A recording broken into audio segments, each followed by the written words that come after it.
Vamos a hablar ahora de las urgencias de otorrino.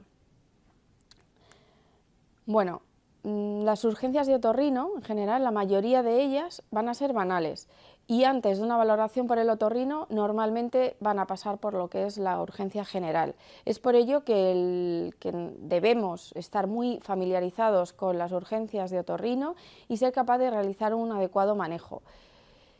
El objetivo va a ser lo mismo, valorar, identificar qué cuadros van a requerir atención por el especialista.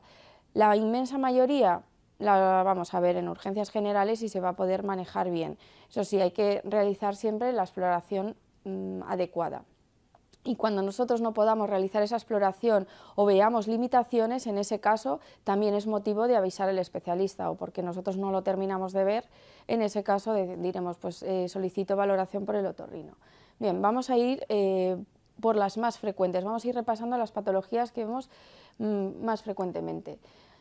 Bien, el paciente que acude a urgencias por odinofagia, contándonos dolor de garganta, es un paciente que es una urgencia muy frecuente. El dolor de garganta puede formar parte de un cuadro un poquito más general o simplemente constituir pues, un poco de dolor de garganta o algo irritativo. En este caso, lo más frecuente que podemos encontrar son las faringitis víricas, que forman parte de cuadros catarrales y suelen asociar un poco de febrícula, de distermia, y en la exploración vemos las amígdalas normalmente quizás un poco eritematosas, en ocasiones con un poco de exudado superficial, y vemos una faringe muy eritematosa, los pilares, etc. En este caso se tratarán con antiinflamatorios y ver evolución. Luego, el otro caso, que sería cuando ese paciente nos cuenta más síntomas sistémicos, nos cuenta que tiene fiebre elevada, que además tiene mucha cefalea, que le duele mucho al tragar, son pacientes a veces más jóvenes, no tienen por qué contar un cuadro catarral, y en ese caso, cuando exploramos, vemos unas amígdalas pues más inflamadas, con un componente inflamatorio importante, y aparte de estar enrojecidas, vemos un exudado superficial blanquecino puntiforme. En este caso, deberíamos valorar ya la posibilidad de que exista un origen bacteriano. Se podrá hacer, si está disponible, el test rápido del estreptococo para tratar con penicilina, y en caso negativo valorar, si se trata de otro tipo de faringitis bacteriana, poner otro tratamiento antibiótico. Valorar que este tipo de amigdalitis bacterianas hay que tratarlas porque pueden, si no, derivar en complicaciones si no se tratan con tratamiento antibiótico. Otro caso especial que vemos con frecuencia en urgencias, que también suelen ser personas jóvenes, es la mononucleosis infecciosa. El primer síntoma por el que contactan con la urgencia, con el médico, suele ser dolor de garganta, que les duele mucho, y es verdad que son pacientes que se quejan mucho de odinofagia porque duele y genera muchísimo dolor. En este caso, al explorar, al realizar la historia clínica, pues nos centraremos igual en la fiebre, en otros síntomas concomitantes, que en el caso de la mononucleosis infecciosa pues suelen asociar mucha astenia, mucho cansancio, malestar general. Además, pueden tener muchas adenopatías cervicales, incluso axilares e inguinales, y es lo único así que nos llama la atención. Debemos de explorar a ver si tienen hepatomegalia, porque ya sabemos que las mononucleosis, que están causadas por el Epstein-Barr, por el virus del Epstein-Barr, pueden derivar en bastantes complicaciones. En la parte de lo que es la odinofagia, que es lo que nosotros manejamos o podemos sospechar, es cuando vemos unas amígdalas cubiertas enteras por un exudado que suele ser amarillo, grisáceo, con unas amígdalas también muy ulceradas y muy feas, con un componente adenopático importante bilateral. En ese caso sospecharemos mononucleosis, y son pacientes que es recomendable en urgencia realizar pruebas complementarias, como una hemograma con una analítica de sangre, con hemograma, bioquímica y coagulación, para valorar que no existan posibles complicaciones. El tratamiento en este tipo de pacientes es sintomáticos antiinflamatorios para tratar estos síntomas, o la fiebre, el cansancio, el dolor de cabeza. Y decir que si viene un paciente, que también es una cosa que se ve con relativa frecuencia, que viene un paciente a urgencias con un cuadro que parece mononucleosis y un exantema maculopapular, Este paciente probablemente le deberemos preguntar si ha sido tratado con betalactámicos. ¿Por qué? Porque hay un cuadro muy típico que se produce cuando tratamos con betalactámicos una mononucleosis, que muchas veces se produce una respuesta y una reacción cutánea, que es este exantema. Lo que hay que hacer es retirar ese antibiótico sin más y decirle que, bueno, que ha sido un rash por betalactámicos y por la infección por mononucleosis, ¿vale? Así que la mononucleosis, en principio, si no hay complicaciones bacterianas claras, no se debe poner antibiótico.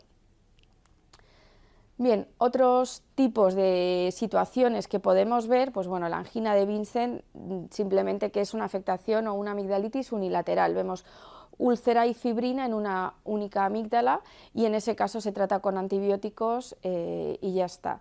También debemos valorar posibles abscesos, siempre cuando estemos ante un paciente con odinofagia y un componente sistémico importante, es decir, con afectación del estado general, con fiebre elevada, o que nos cuente que lleva ya una semana y no termina de mejorar y que le duele mucho la garganta, que no puede casi comer, que eso es un síntoma muy claro, que tiene un dolor referido al oído. En esos pacientes, y que vemos a lo mejor que tiene un poco de trismus, estos pacientes debemos, al explorar, debemos valorar muy bien si no existe abombamiento de los pilares. Podemos estar ante un absceso periamigdalino, donde vemos ese abombamiento de la pared lateral de la faringe con desplazamiento de la úvula. Estos pacientes requieren atención por el especialista de otorrino de forma urgente porque el tratamiento es quirúrgico. Hay otro tipo de absceso que es el retrofaringeo, que es más típico de niños, donde el abombamiento y la colección se da en la pared posterior de la faringe. Bien, también lo mismo, son mucha afectación del estado general. Siempre que haya una colección de pus, en general a nivel faríngeo va a producir, lo vamos a ver porque son pacientes que vienen más postrados de lo habitual y vienen con afectación del estado general. Hay un tipo especial de situación que es la angina de Ludwig, que es una urgencia de otorrino también muy importante, donde debemos sospecharla cuando tengamos un paciente que nos cuente dolor en lo que es la parte inferior, ¿no?, de la boca, en lo que es el suelo de la boca. Son pacientes que tienen mucho empastamiento submandibular, el cuello muy rígido, incluso babeo, la lengua, un poco de proptosis de la lengua. Y esto es una urgencia de otorrino, hay que llamarles inmediatamente porque requieren no solo drenaje o incluso tratamiento quirúrgico, sino también antibioterapia intravenosa muy rápidamente. Bien, otro síntoma o otro motivo de consulta frecuente en urgencias a nivel de otorrino es el dolor de oído, o el dolor de la oreja, el pabellón auricular. Aquí vamos a diferenciar, aquí debemos de realizar una exploración del conducto auditivo externo, realizar la maniobra del trago, es apretando el trago. Cuando duele, y eso quiere decir que es positiva esa maniobra, estaremos probablemente ante una otitis externa y debemos de utilizar el otoscopio para visualizar el tímpano.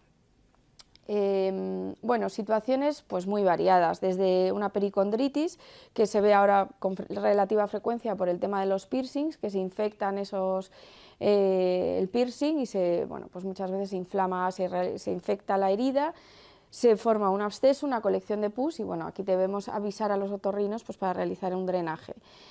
También podemos estar ante una otitis externa circunscrita, que sería pues, que eso duele mucho, es un forúnculo en el conducto auditivo externo, que eso se pone antibiótico en crema sin más. También es muy frecuente, esto ya es en nadadores o en buceadores o en época de verano, donde están las piscinas, que es la otitis del nadador, la otitis externa difusa bacteriana, que estos son que además de dolor y un trago positivo hay mucha secreción seropurulenta, y aquí esto se trata pues, con antibioterapia, con gotitas de antibiótico. También podemos tener molestias o dolor en el conducto auditivo externo en el contexto de un brote de dermatitis atópica, dermatitis seborreica, y en este caso se trataría con corticoides tópicos. Hay un caso especial que es la otitis externa maligna, que deberemos sospechar ante un paciente varón inmunodeprimido o diabético que nos cuente dolor en el oído, ¿no? Y que tenga un trago positivo y mucha secreción y tejido de granulación en el conducto auditivo. Esto también es una urgencia de otorrino y deberemos avisarles, puesto que necesitan tratamiento antibioterapia intravenosa. También podemos encontrarnos infecciones micóticas, pues, que en ese caso, cuando valoremos el conducto auditivo, veremos hifas blancas o negruzcas, blancas cándida, negruzcas el aspergillus, y esto a veces se trata, pues se puede aspirar ese contenido o se trata con tratamiento antimicótico. Luego podemos encontrarnos, más que secreción, podemos encontrarnos vesículas alrededor del conducto auditivo y por dentro, o sea, incluso afectando la rama oftálmica. En este caso debemos sospechar un síndrome de Ramsay-Hunt, donde estamos ante una infección por un zóster, por un varicela zóster. Siempre que este tipo de cuadros suelen asociar mucho dolor, son pacientes que nos cuentan un dolor insoportable y que antes de brotar las lesiones pues ya tenían cierta sensación rara, ¿no?, en la piel. Son pacientes que debemos de tratar con antivirales orales. Y bueno, el tapón de cerumen no suele doler, pero siempre es importante tenerlo en cuenta porque muchas veces bueno, pues puede producir, el paciente viene contando que tiene autofonía, que tiene sensación de ocupación en el oído, y al valorar al realizar la prueba con el otoscopio veremos el tapón de cerumen. Eso se retira, normalmente de urgencias no se retiran los tapones de cerumen y se derivan o al centro de salud o se les manda unas gotas especiales. Bien, en el caso ya, eso hemos valorado lo que es el conducto auditivo externo, y ahora vamos a centrarnos en el tímpano, ¿no?, en lo que son las otitis medias. Podemos encontrarnos muchas otitis medias, pero normalmente las más frecuentes van a ser la otitis media serosa, que aunque sea más frecuente en niños, a veces en adultos que tengan una mala ventilación de la trompa de Eustaquio y cuadros catarrales de repetición, podemos ver un tímpano pálido, retraído, incluso con moco detrás, y como que al tragar notan, o al masticar notan cierto chasquido en el oído. Y bueno, es una otitis media serosa que, bueno, en el caso de los niños, si son de repetición y pueden llevar a pues, problemas de aprendizaje, se les ponen los drenajes, y en los adultos pues, se trata con vasoconstrictores nasales o corticoides intranasales, incluso pues, o con antibióticos si vemos que es necesario y con antiinflamatorios. Lo que es si vemos un tímpano rojo, congestivo, incluso con un nivel de pus, podemos pensar, además en el contexto de un cuadro catarral, podemos pensar que se trata de una otitis media aguda, ¿vale? Esto se trata con antibioterapia oral y antiinflamatorios. La ototubaritis es la obstrucción de la trompa por procesos rinofaríngeos. La sensación es muy parecida al tapón de cerumen. El paciente cuenta hipoacusia, cuenta autofonía, sensación de ocupación del oído. El tratamiento son vasoconstrictores nasales o descongestivos, de corticoides intranasales y antiinflamatorios. Y luego tenemos que podemos visualizar, si vemos, a lo mejor podemos ver el tímpano y podemos ver una perforación del tímpano. A veces, pues por barotrauma o por traumatismo directo, y el paciente nos cuenta dolor en ese oído, podemos ver restos de sangre en el conducto auditivo y cierto grado de hipoacusia. Las perforaciones se suelen recuperar solas, sin más. Lo único que hay que evitar es la entrada de agua en ese oído y hacer un seguimiento. Si esa perforación ha sido en el contexto de un traumatismo de alta energía o importante, tendremos que valorar siempre realizar prueba de imagen por ver que no exista una fractura de peñasco, otro tipo de patología asociada. Bien, las laringitis o el estridor laríngeo. Bueno, también son frecuentes en urgencias y son también fáciles de ver porque el paciente nos cuenta pues, que no habla bien, ¿no?, que tiene disfonía. Entonces podemos tener una disfonía que sea muy leve, con un poquito de molestia faríngea, con un poquito de tos irritativa, hasta un estridor laríngeo importante que va a requerir una atención médica urgente por obstrucción de la vía aérea superior. Para valorar normalmente la laringe o la vía aérea superior, lo ideal sería usar un fibroscopio. Normalmente el fibroscopio lo manejan los otorrinos, con lo cual son pacientes en los cuales si a nosotros nos generan algún tipo de duda o es estridor o tienen un poco de estridor, siempre va a ser recomendable que desde la urgencia lo valore el especialista para ver que no exista algún tipo de problema en la vía aérea superior. Principalmente en urgencias podemos ver este tipo de cuadros. Podemos tener una laringitis aguda, que es muy frecuente, que suelen ser en contexto también de cuadros virales, infecciones virales, y que cursa con un grado muy variable de disfonía. A veces tienen odinofagia, nos cuentan dolor de garganta y una tos muy irritativa y muy seca. Cuando exploramos la orofaringe está muy eritematosa, muy irritada, y en este caso sería utilizar antiinflamatorios, mucha hidratación y reposo de la voz. Hay un tipo especial que es el croup laríngeo, que se ve mucho más en niños y que es muy característico porque los niños vienen con una tos muy metálica, es una tos perruna que además empeora mucho por las noches y asocia cierto grado de dificultad respiratoria. Es muy alarmante y normalmente pues se maneja con frío, respirando un ambiente frío, un poco húmedo y con corticoides, y luego se necesita mucha hidratación. Ya digo que es más frecuente en niños. Otro cuadro que en ocasiones se ve en urgencias y que debemos de también tener siempre en nuestra cabeza es la epiglotitis aguda.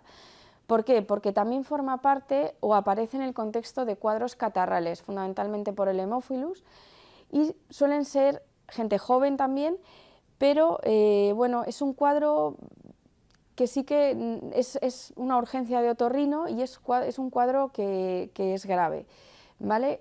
Son pacientes que nos cuentan fiebre alta de varios días en el contexto de este cuadro catarral, pero la diferencia es que aparte de mucho malestar general van a venir incluso con babeo o que nos cuentan que no respiran bien, que les cuesta incluso hablar, tragar, masticar, que ellos notan que algo no está bien, ¿no? Tienen mucha sialorrea, incluso si está la epiglotis muy inflamada, podemos acercar y ver y escuchar un leve estridor inspiratorio. Es una urgencia, como he dicho, es una situación de gravedad porque la epiglotis está muy inflamada. Y lo más importante en este caso será asegurar la vía aérea. En caso de que el paciente pueda respirar, usaremos corticoides, antibioterapia intravenosa, avisaremos al otorrino y son pacientes que requieren ingreso. Luego, un tipo también de estridor o de ruido, ¿no?, que nos ponga en alerta, son los portadores de cánula laríngea. Cada vez también los vemos con frecuencia y cuando escuchamos un estridor, pues simplemente hay que lavar esa cánula, limpiarla para quitar el moco o la obstrucción. Bien, otro tipo de patología que vemos con frecuencia es la sinusitis. La sinusitis, ya sabemos, es la inflamación de la mucosa de los senos paranasales, normalmente durante o después de los procesos catarrales. Suelen ser procesos catarrales que no terminan de resolverse y el paciente nos cuenta que lleva varios días, ya no tienen a lo mejor tanta fiebre o sí, pero lo que sí que nos cuentan es mucho dolor facial, mucho dolor de cabeza, que cuando agachan la cabeza les duele mucho, que cuando caminan les duelen los molares superiores o cuando corren, que a lo mejor tienen un olor extraño. El diagnóstico es clínico, entonces, ¿podemos pedir una radiografía? Sí, podemos pedir una proyección de Waters, pero el hecho de que no haya niveles, que a veces los vemos de moco, no quiere decir que no tenga sinusitis, porque son pacientes que, ya digo, que esa simple inflamación de la mucosa hace que no drene bien los ostium y haga que se acumule cierta cantidad de moco, y simplemente esa inflamación muchas veces da la clínica. En este caso el tratamiento sería antibioterapia oral y el uso de descongestivos nasales o bien corticoterapia nasal. Bien, las epistaxis, otro motivo de consulta que está aumentando mucho en frecuencia, fundamentalmente por el aumento de pacientes que están en tratamiento con anticoagulantes orales. Es el sangrado por las fosas nasales. Es una urgencia, como he dicho, muy frecuente Y hay muchas causas. Las causas pueden ser desde locales, simplemente pues por traumatismo, microtraumatismo, o una rinitis seca atrófica, o un cuerpo extraño en el caso de un niño, o el uso o el abuso de vasoconstrictores nasales, abuso de cocaína, un tumor. Bueno, hay muchas causas locales y también puede haber causas sistémicas. Ya he dicho que suelen ser así también muy frecuentes, como subidas o crisis hipertensivas, alteraciones de la coagulación o la enfermedad de Rendu-Osler-Weber, que a veces se ve también. Bien, siguiendo con la epistaxis, en el caso de que la epistaxis sea secundaria a un traumatismo nasal, pediremos una proyección para ver los huesos propios nasales y si existe algún tipo de fractura, bueno, pues podremos avisar al otorrino para ver si se puede reducir o no. Y en el caso de que no sea en el contexto de un traumatismo nasal, siempre realizaremos, digamos que la misma sistemática. Realizaremos la anamnesis, ver cuándo ha comenzado ese sangrado, tomaremos las constantes fundamentalmente para ver si existe hipertensión, si existen cifras de tensión arterial elevadas, y solicitaremos una analítica, fundamentalmente un hemograma para ver las cifras de hemoglobina y la coagulación para ver el estado de coagulación del paciente. Lo primero es, ¿tiene la tensión arterial elevada? Sí, trataremos ese pico de tensión arterial como si fuera una urgencia hipertensiva.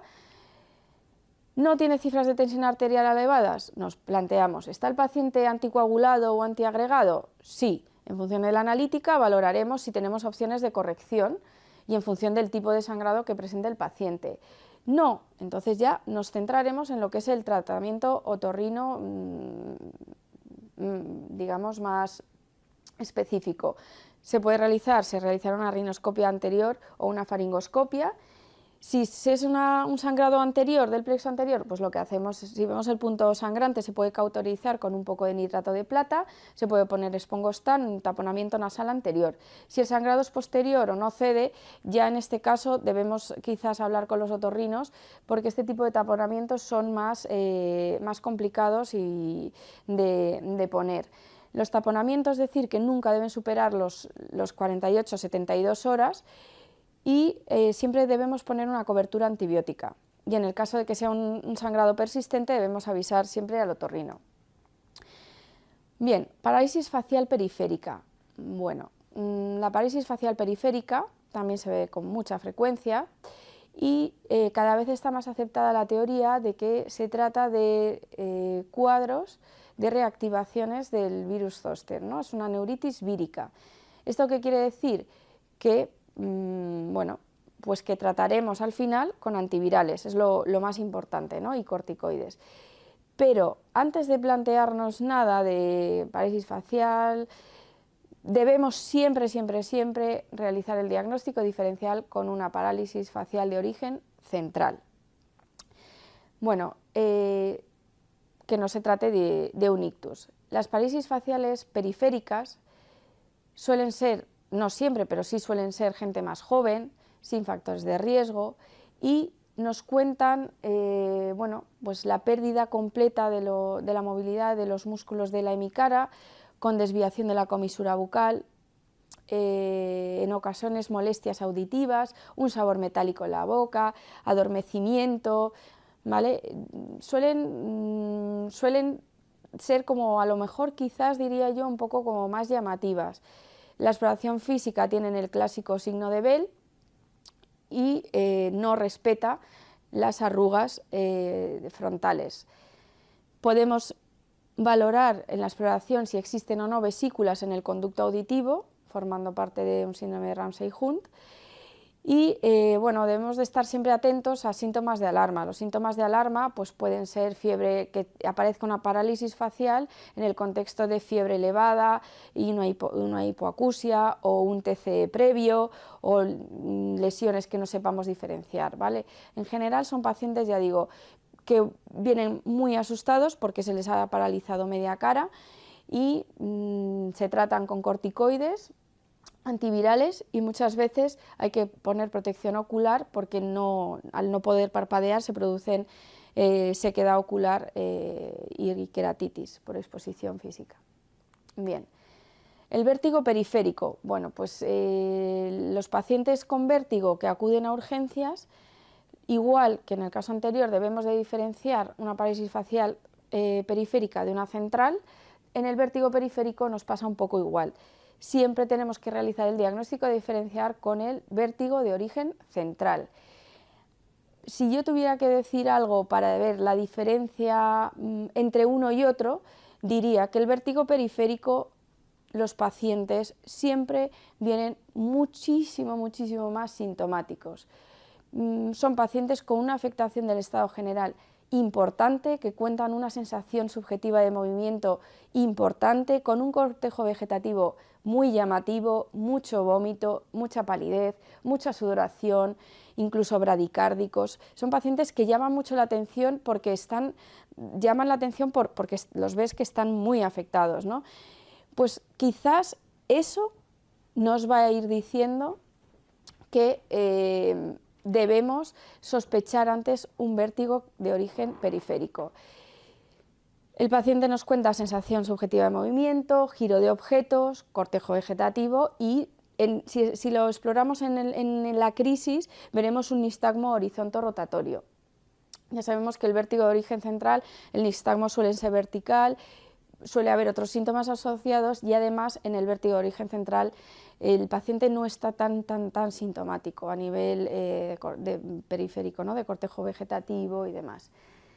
Bueno, en la anamnesis haremos mucho hincapié en si ha tenido episodios previos similares. ¿Por qué? Porque es muy típico, bueno, pues el Menier va en brotes, suele asociar hipoacusia y acúfenos y crisis de vértigo que duran segundos y son muy llamativas. El vértigo posicional paroxístico benigno, que es quizás el de los más frecuentes, podemos indagar y preguntar al paciente en la anamnesis si le ha pasado al darse la vuelta en la cama, porque es muy frecuente al darse la vuelta en la cama, si los días previos estuvo realizando pues a lo mejor limpieza de armarios o limpieza de ventanas, cualquier movimiento, ¿no? cualquier ejercicio que exigiera pues un movimiento de cabeza, un mantenimiento de la cabeza en una postura diferente. Son pacientes que ya digo, que en la anamnesis podemos ir sacando bastante información para confirmar que se trata de un vértigo periférico. Luego, bueno, pues si ha tenido una infección respiratoria en los días previos, por si es una neuronitis vestibular, si existe antecedente traumático o si ha tenido otros síntomas asociados. El diagnóstico del vértigo periférico es clínico y pondremos antieméticos y antivertiginosos, pero siempre tenemos que tener ahí en nuestra cabeza que si tenemos algún tipo de duda, sobre todo en pacientes mayores normalmente de 65 años, en los cuales no haya antecedentes de vértigos previos, porque ya digo, una persona cuando comienza con vértigos suele tener una historia previa de vértigos. Esto no quiere decir que el que tenga vaya a ser vértigo periférico, pero bueno, nos puede ir apoyando un poquito más ese diagnóstico. Pero si tenemos pacientes que de pronto debutan a los 65 años o más con un cuadro vertiginoso y que además asocian factores de riesgo cardiovascular, en este tipo de pacientes sí sería recomendable solicitar un TAC craneal y realizar quizás más pruebas y estudios complementarios ante la posible la duda, ¿no?, de que exista un componente más central. Bien, otro cuadro que podemos ver en urgencias es la sordera súbita.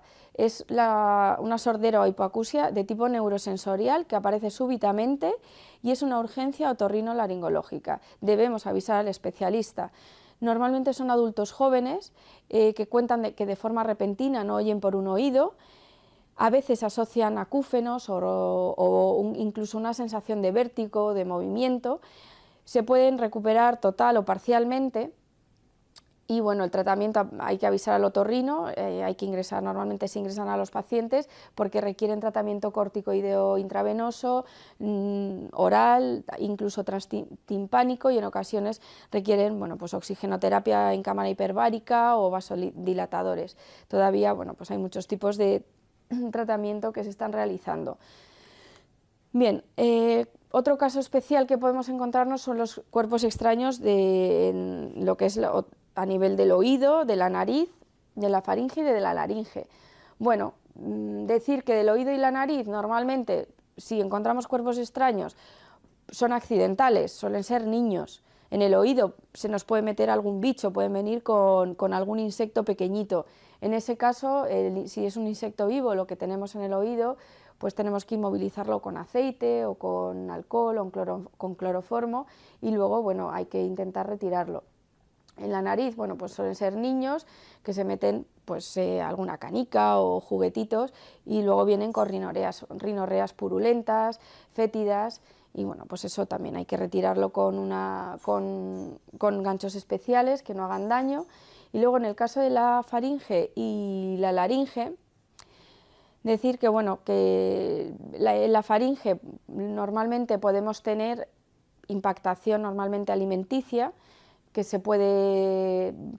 cursa con dolor, sialorrea, disfagia y se puede retirar con una pinza recta. Y bueno, si ya lo que es el cuerpo extraño está un poquito más bajo en la hipofaringe, deberemos usar unas pinzas de Magil. Y si estamos ante un cuerpo extraño en laringe, pues ya estamos ante lo que llamamos una posible urgencia vital debido a una obstrucción de la vía aérea superior. Esto es más frecuente en pacientes pediátricos, en niños, por cuerpos extraños, pues pueden ser alimentos o porque se aspiren, también en los adultos puede ser por aspiración de la faringe a la laringe, ¿no? Y bueno, en este caso seguiremos el protocolo de obstrucción de vía aérea superior, siempre buscando retirada del cuerpo extraño y si no es posible, bueno, pues la intubación del paciente. Bien, otro tipo de patologías que podemos ver de la esfera de otorrinolaringología, que podemos ver frecuentemente en urgencias, pues son, por ejemplo, el dolor de dientes, la odontalgia. Muy frecuente también, paciente que viene a urgencias diciendo, pues es que me duele el diente. ¿Qué hacer ahí? Pues nada, se revisa la cavidad oral, se ve sobre todo que no haya abscesos, que no haya empastamiento cutáneo, un flemón, que no haya drenaje, supuración, se ve el estado de las piezas dentales, se pone tratamiento bien antibiótico si existe, consideramos que hay infección y siempre antiinflamatorio y se deriva a cirugía maxilofacial o a su dentista. Decir que el dolor dental normalmente empeora por las noches, entonces son pacientes que suelen venir de madrugada. Bien, la sialolitiasis es la obstrucción del conducto excretor de una de las glándulas salivares por un cálculo y normalmente la que más se afecta suele ser la maxilar. En este caso vemos una inflamación unilateral con molestias y sequedad bucal. ¿Qué hacer? Pues se pueden dar sialogogos, pues limón, que chupen un limón muchas veces, sí, masaje, analgésicos, y si vemos que esto no mejora o que esto va más, sí que deberíamos de derivarlo al otorrino por el riesgo además de que pueda hacerse una colección y pueda infectarse, ¿vale? Luego podemos ver parotiditis, que es la infección, ¿no? La infección vírica de la glándula parótida, que suele asociar, bueno, aparte de inflamación unilateral de la cara, pues con enrojecimiento, edema y dolor, pues vemos fiebre, malestar general. Y bueno, el diagnóstico es clínico y el tratamiento suele ser antiinflamatorio. Y en ocasiones puntuales se puede poner antibiótico. Luego hay otra patología que podemos ver al explorar la cavidad oral, que es la candidiasis orofaríngea. Son pacientes que nos cuentan sensación de quemazón o sensación urente en la boca. Vemos la mucosa oral muy, muy eritematosa, incluso con alguna placa blanquecina adherida, que son las cándidas, con leve disfagia. Y bueno, son pacientes que en la anamnesis podemos indagar un poquito si han tomado antibióticos, si están inmunodeprimidos, si han sufrido radioterapia previa, y estos pacientes pues, se tratan con antifúngicos orales, con enjuagues, luego se les dice que se lo traguen para que hagan limpieza también del esófago por si se ha ido extendiendo la infección. Y ya para finalizar la parte de otorrino, hablar de la reacción, digamos, la respuesta, ¿no? las reacciones alérgicas. Bueno, hablamos primero de la urticaria. La urticaria, ¿qué es? Pues vemos un paciente que nos cuenta que le pica mucho la piel y vemos lesiones eritematosas, un poquito sobrelevadas, confluentes y fugaces, es decir, que aparecen y desaparecen. Antes la tenía aquí, ahora tengo aquí, y además ellos lo van contando. Pican mucho y tienen mucha sensación de quemazón y desazón. El tratamiento, pues antihistamínicos, el tratamiento aceptado son poner antihistamínicos, pero en casos en los que el paciente tenga mucha afectación se puede utilizar corticoides. Si usamos corticoides siempre deberemos, se puede poner un bolo puntual, pero se tiene que intentar poner a lo mejor, pues poner un ciclo corto de 3 días por el efecto, el efecto bifásico, porque muchas veces luego rebrotan y luego son pacientes que nos vuelven a urgencias contando que es que estuvieron ayer y que claro, y es que vuelvo con este problema. Entonces, bueno, tener eso en cuenta.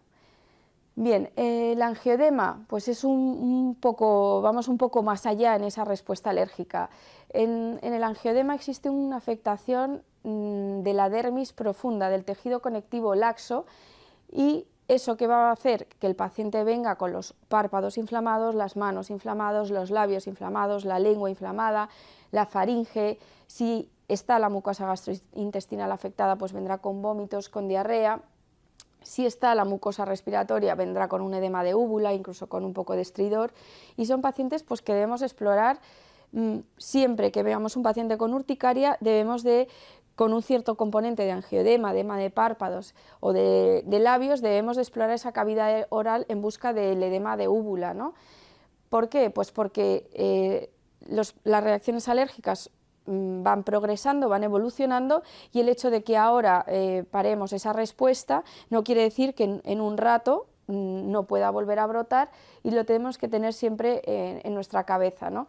En el caso de angioedema sí que ya utilizamos no solo antihistamínicos, sino también corticoides. Si hay vómitos, pues podemos usar metoclopramida, en fin, incluso sueros si vemos cierto grado de hipotensión.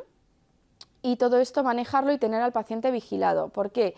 Porque bueno, tenemos el grado extremo de la respuesta alérgica, que es la anafilaxia, que es una reacción de hipersensibilidad grave a un alérgeno que produce un colapso cardiovascular con afectación respiratoria. El tratamiento de la anafilaxia es adrenalina. No hay otro tratamiento. Luego se pueden poner antihistamínicos, corticoides, pero el tratamiento es la adrenalina. Intramuscular, 0,3 miligramos, se puede repetir cada 20 minutos, en total de 3 dosis. Son pacientes que siempre tienen que quedarse en urgencias vigilados unas cuantas horas, y son pacientes que o bien pueden venir con esa respuesta anafiláctica, o bien son pacientes que se han puesto ellos ya la primera dosis de adrenalina y vienen al hospital contándonos que se han pinchado de adrenalina porque, bueno, pues porque son alérgicos a la picadura de abeja, se me ocurre, y pues resulta que le ha picado una abeja, ¿no? O de avispa. Entonces, siempre, bueno, pues son pacientes que pueden ser muy graves, ¿vale? Bien, con esto terminamos el bloque de otorrino.